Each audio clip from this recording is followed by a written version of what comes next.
Hello, this is Sammy, and I'm taking you through the ITERS Item 16. And as we know, the ITERS is an international rating scale, the Infant and Toddlers Environmental Rating Scale, which can be used as a tool to evaluate your early years provision and think about how effective your practice is, rating you from 1 being inadequate or poor up to 7 being excellent.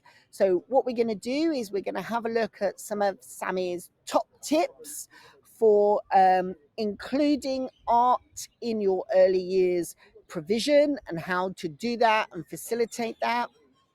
And obviously, if you are already doing those things or you strive to those things that I'm suggesting that you do as part of my good practice presentation, then you're already well on the way to coming out at good or excellent on the rating scale. So we'll start with looking at some top tips, and then we're going to go ahead and have a look at the scale, starting with inadequate and moving all the way through to the excellent ratings. Okay, so let's get started and jump in with some top tips. So art in the early years. My first top tip is a safety tip. It's about ensuring that all art materials are non-toxic and safe for children to use. It's often worth checking on the packaging to make sure that things are non-toxic, even if they have retailed as a resource for children. Sometimes you can find that there are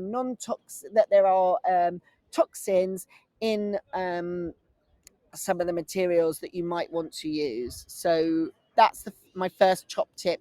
You check all of the materials that you plan to use. To use a variety of different mark making activities with children during structured time, but also during free play. Crayons, pencils, chalks, lots of different mark making options. So my third top tip is use a wide variety of different art materials each week, including things like paint, glue, dough, clay, modeling materials. Use a wide range of materials each week. It doesn't have to be all day, every day, but across the week. Use lots of different types of media and materials that children can explore the qualities of and understand over time how to use.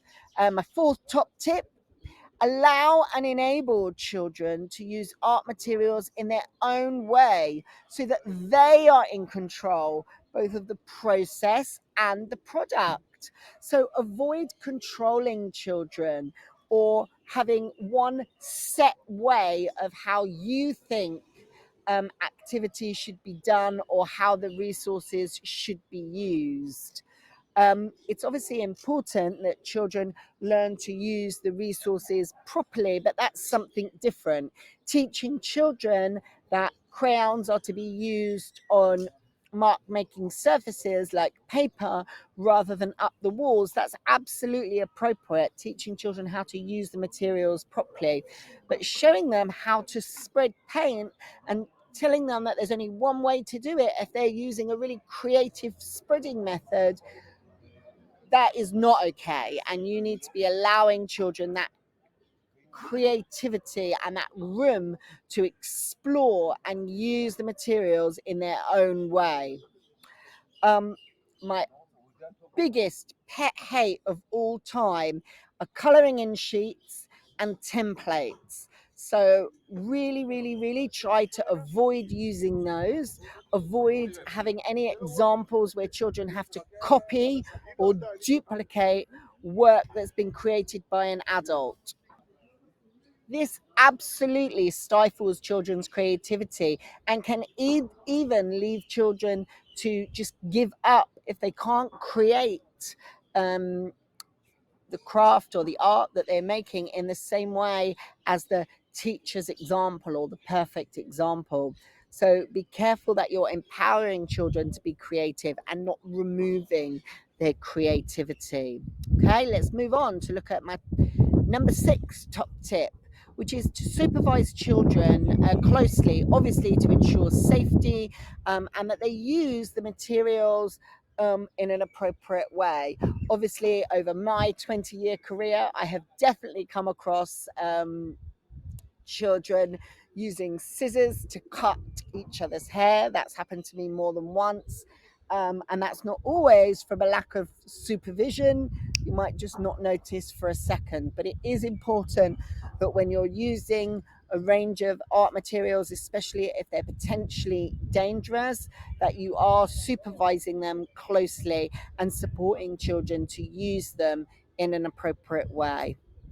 My top tip number 7 is about engaging in talk with children all the time during their art, talking about colors, textures, how you can mix things together, describing what you see them doing, providing narrative, talking about sizes, comparing things like the colors that they're using to the colors in the classroom or around, talking about patterns, using math talk.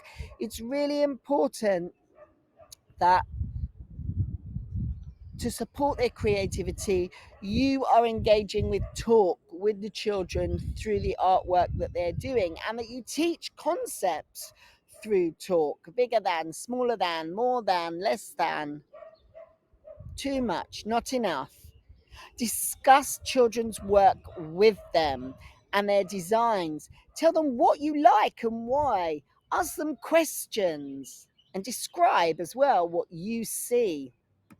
Let's move on to the top tip number 10. So this is fabulous top tip. It's about writing captions on children's artwork which reflects what they've said to you about their work or what they were doing. We used blue and red paints and paintbrushes to create our pictures. Those are the kind of captions that you can put on. Or if a child says something to you when they're creating their art, you could you could write a caption on their work like, Ben says, wow, big red splodge, or whatever he says. And that is a great way of demonstrating the talk that's happened and being able to come back to that art, especially if it's displayed. And trying to have art materials available and to expose children all the time during free play and choosing. Have a range of different types of mark making and art on offer all the time. So there we go. We've come to the end of Sammy's top 11 tips on doing art. But here we go. Let's have a look at inadequate. We're going to now dip into the rating scale. So if you're meeting any of these in inadequate, then you are coming out, your setting, your early years class is coming out at a number 1, which is inadequate. If you score any of these, you are stuck at a number 1. Okay, so an inadequate art provision in your early years setting would be that, first of all, there are no art materials or activities accessible to children. Staff provide little, if any, supervision of children who are using art materials. For example, staff might prevent mess, or children using materials incorrectly are just left to use them and stuff ends up everywhere. And materials are left accessible for long periods of time, even without children using them or appropriate supervision in place. Toxic or unsafe materials are accessible to children. For example, permanent markers, pen lids, inappropriate packaging, etc. So if you're doing any of those 3 things, you are coming out at a number 1, which is inadequate, and you're not able to move beyond that. Let's have a look at number 2 and 3, where we start to look at the minimal requirements. Okay, so we have 5 minimal requirements, 3 on this page and 2 on the next page. So in order to get a number 2 in your ratings scale, you would need to be getting at least 3 of the minimals. And in order to get yourself a number 3, you would need to be achieving all 5 of the minimals. So let's have a look at what they say. First up, children are not required to participate. So no one is forcing children to do an art activity or to engage with the arts, but there's always other things on offer and available for children to do and choose from. Staff name colours as children use the art materials. For example, they might say, "That's a red crayon." At least one drawing material is accessible to children, really children who are already over 1, that there's enough crayons or markers in usable conditions, along with paper or appropriate mark making surfaces. So in order to achieve a 3, which is minimal, you need to be doing all of those things. And let's look at the other 2 things that you'll need to be doing in order to achieve your minimal rating. Some staff supervision of children using art, mainly to stop problems. For example, children interfering with each other's material, not making crazy messes, and not using materials correctly. Some independent creativity is seen when children use art materials or in the displays of their work. So children are not asked to copy examples from books or using templates, or colouring in sheets are not used.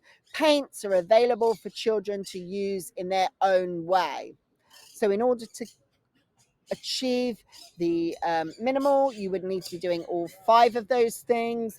To get a rating of 2, which is between inadequate and minimal, you would need to be doing 3 of those things that we've discussed. So let's move on and have a look at the 4 good criteria.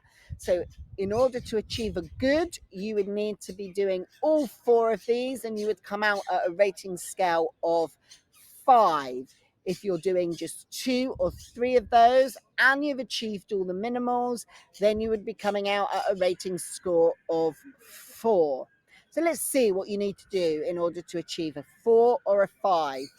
When art materials are used, there is suitable supervision appropriate for the age group and the ability of the children that are using them.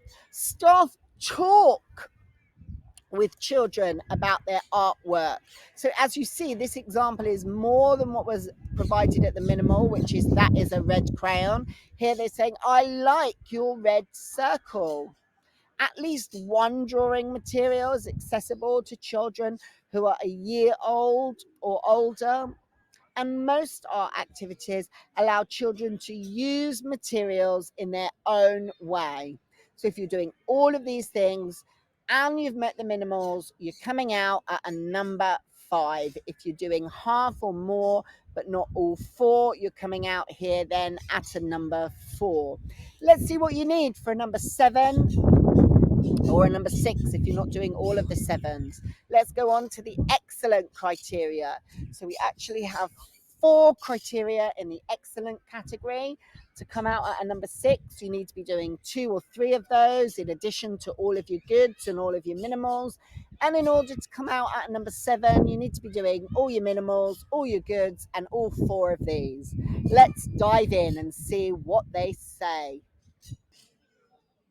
So jumping in, number 1 of your excellent criteria, your early years provision needs to be making sure that art materials and activities are used to teach children ideas such as comparing colour, shape, size.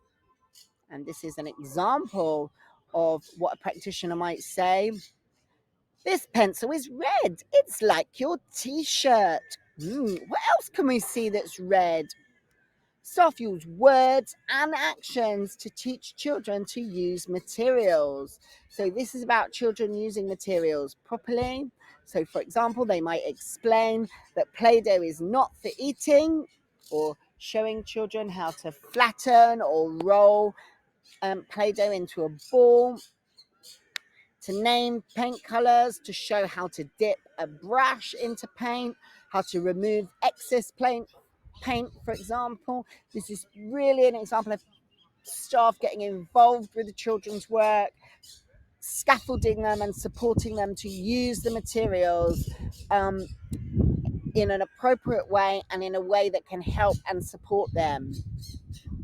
The other two excellent criteria: staff talk a lot with children individually about their artwork. Oh, you've used red here, and look here, you've used blue. I can see that you've mixed red and blue, and this has come out as purple. Oh, you made lots of circles on this paper. See how the lines go round and round? What can you tell me about this picture? And following on from that, staff do write children's descriptions about their own work on their artwork. For example, you said ball. I wrote this on your work. Your daddy can read it back to you. So those are the 4 excellent criterias. If you're meeting all of those, all 4 of those, and you've met your goods and you've met your minimals, then you're coming out at a number 7. And if you're not quite there yet with all of those things, think about ways that you can get there, because the ITERS is about self-reflection, self-review, and thinking about how we can improve and develop our early years provision. And in this case, for item 16, it's about art. So let's really think about how we can strive for excellence.